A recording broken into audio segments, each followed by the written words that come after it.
नमस्कार बाळांनो, तुम्ही कसे आहात? आज आपण साबुदाण्याची खीर बनवणार आहोत. साबुदाण्याची खीर उपवासाला चालते. आई आजीच्या पाककृती ह्या चॅनलमध्ये तुम्हा सगळ्यांचं स्वागत. आता मी उपवासाची खीरचं साहित्य सांगते. हे पहा, 1 वाटी साबुदाणा. हे थोडं पाणी टाकलं ते भिजायला. हा साबुदाणा टाकला.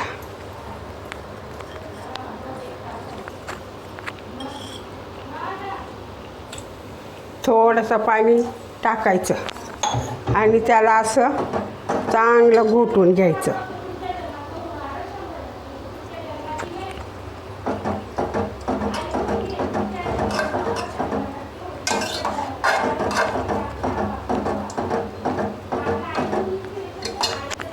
हे आपण घोटून घेऊ. चांगले चिकन शिजलं घोटलं का मग त्याच्यात साखर दूध टाकायचं. आता ही खीर चांगली मऊसूत शिजत आलेली आहे. याच्यात दूध टाकायचं, साखर टाकायची.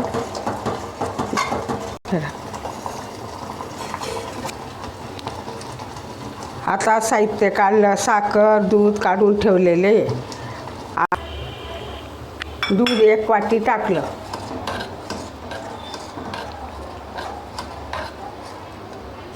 साखर अर्धी वाटी टाकली.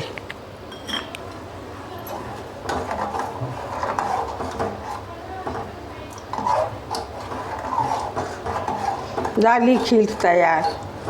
तुम्हाला खूप आवडेल बरं बाळांनो, छान आवडेल.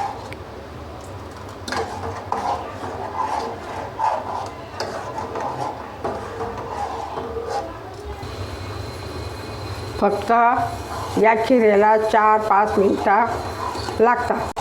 ही खीर आपण उपवासाला एकादशीला खाऊ शकतो.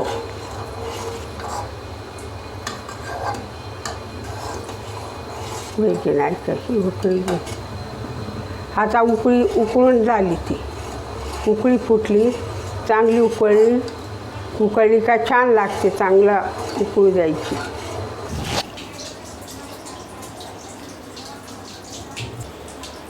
उपवासाची साबुदाण्याची खीर तयार झालेली आहे. आता मस्त घट्टपणा आलेला आहे. कशी झाली मी ती तुम्हाला चाखून दाखवते. वा, छान चटकदार झाली.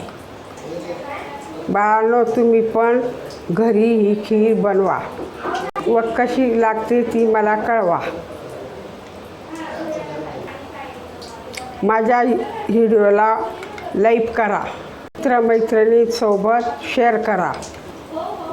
तुम्ही माझ्या साबुदाण्याची हिरव्या मिरचीची खिचडी, लाल तिखटची खिचडी तो व्हिडिओ तुम्ही पाहिला असेल तर शेअर करा आणि तो व्हिडिओ तुम्ही पाहून घ्या. आता भेटू आपण पुढच्या रेसिपीला. माझ्या आजीच्या चॅनलला जरूर सबस्क्राईब करा. If you like our video, smash the like button and please comment down. Thanks for watching.